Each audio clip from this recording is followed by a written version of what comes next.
And here we have one of our old age beech trees here we have at Crow's Nest. Wow, look at that. It's a beautiful tree. You know, Yeah. just such a special day to be here. It really is. We're on the verge of things leafing out. I mean, look at these beech tree buds. They're just truly just opening up right now. It'll look completely different within the next 2 weeks. The spring is really starting to come into being here at Crow's Nest. Absolutely. I mean, you're starting to see the spring ephemerals starting to emerge, and Oh yeah, you know, lots it's coming to life. I love it. a lot of spring beauty, and mayapple we're starting to see just around here. Yes. So, Mike, what makes a natural area preserve so different from other parcels of land the state manages? It's really goes to our mission at the Natural Heritage Program within the Department of Conservation and Recreation, where our mission is to preserve, the biodiversity of the Commonwealth of Virginia. So the preserves really are protecting some of the most special places that remain here in Virginia, like here at Crow's Nest, which protects, one of the largest coastal plain hardwood forests that remain in Virginia. What a wonderful oasis in Stafford County. I mean, one of the most congested parts of our state, and to have this as a preserve for people to enjoy is so special.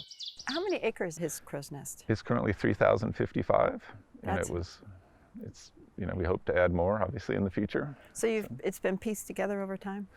It was purchased in 2008 and 2009, the first 2,872 acres, and since then we've added another 170 acres or so with our partners, the Northern Virginia Conservation Trust, and with Stafford County. And you have plans to add more? Yeah, working with our partners, we certainly hope to add more in the future. That's fantastic. What are some of the unique aspects of this property that you can kind of say, hey, I'm really proud to be part of this because of these unique attributes? Well, as I mentioned earlier, it's being one of the best remaining coastal plain hardwood forests in Virginia. It has the underlying, even though it was a colonial era plantation and they did all this activities out here, the topography made it hard to really farm and log it continuously. So the forests are very old. A lot of the forest is basically just after the Civil War, so 150 years old, and the last commercial logging was in the 1950s. Mm-hmm. So it's a very mature forest. So when within the next 40, 50 years, it'll be really an old growth forest once again. That this could exist, as a 3,000 acre peninsula that was relatively undisturbed in Northern Virginia, it was pretty amazing. Mike, after gardening in the Piedmont area of Virginia, what's the soil like here in the coastal plain? Well, most of the preserve has, fairly acidic soil like most of, Virginia, but mm-hmm. A lot of the preserve is underlain by an old marine formation called the Aquia Formation, and the calcium in the old fossilized seashells influences the soil in those areas and allows for completely different plant communities, including a globally rare forest called the dry calcareous forest, as well as some basic Mesic forest types. If you'd like to see that, we can go check that out right now. I would like to see that. All right. That's cool. Let's go. Yeah.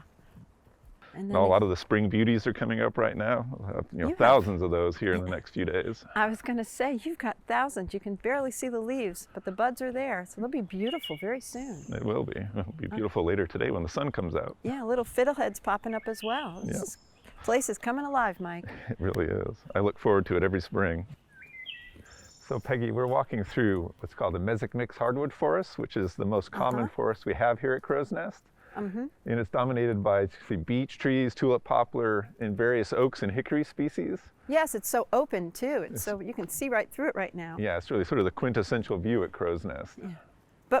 But Mike, it's changed up ahead. We are no longer in a Mesic forest up there. No, so this is really pretty much a very abrupt transition between that Mesic mixed hardwood forest and what is called an oak heath forest. It's really a transition is along sort of a moisture soil gradient. As we get higher in elevation, the soils are drier and just a little bit different. This forest is mostly dominated by chestnut oak and sort of heath species like this mountain laurel. Quite a few other species in the azalea family like lowbush blueberry and black huckleberry, and some less common ones like trailing arbutus.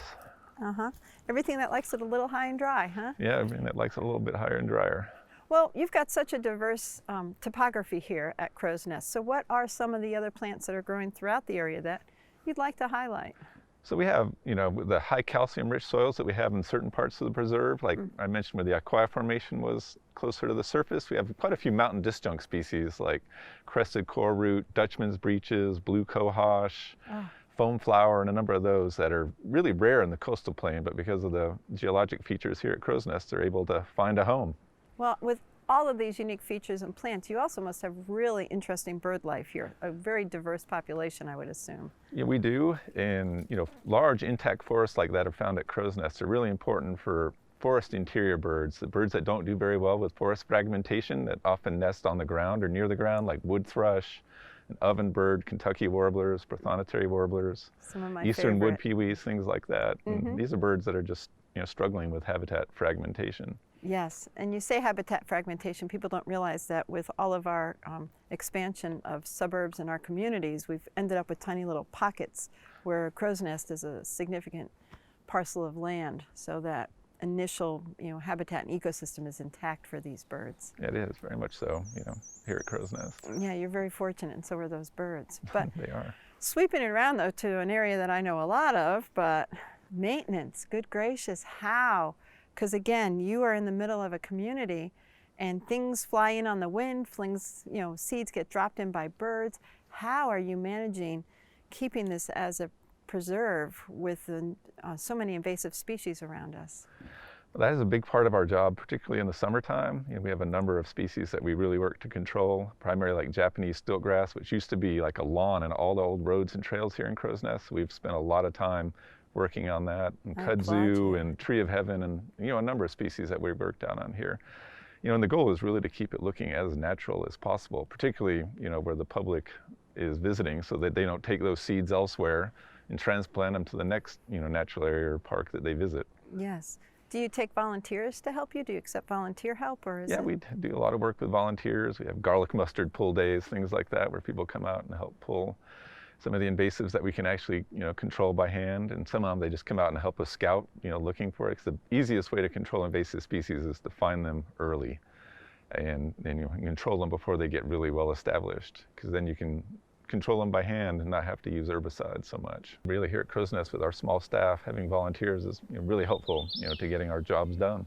Yes, they are vital. But speaking of a job, gracious Mike, you've been here for a number of years and helped spearhead what we have to enjoy today, as well as being part of a team and leading a team to work so hard at preserving Crow's Nest. And I want to thank you for that. And I thank you very much, Peggy, for coming and visiting Crow's Nest and helping educate people about the Natural Heritage Program here in Virginia, and all the special places that we protect.